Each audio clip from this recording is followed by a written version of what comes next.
Do you want to learn how to use Emoji Keyboard on Windows 11 PC or laptop?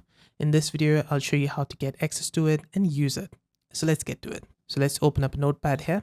And in order to get access to it, you need to press these two keys together. On your keyboard, press Windows plus period key.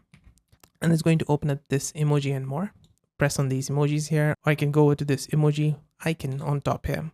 Then you can search for different emojis, or you can cycle between these different icons on top. So people, food and plants, etc.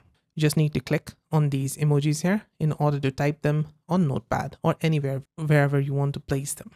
There is another way to get access to it, another shortcut. You need to press on Windows plus semicolon in order to get this emoji and more pop up, and you can do the same thing. And that's it. That's how to use Emoji Keyboard on Windows 11 PC and laptop. I hope this video helped. If it did, let me know with a like and comment. And on the right hand side, you can find more Windows related guides and fixes. See you there. Bye for now.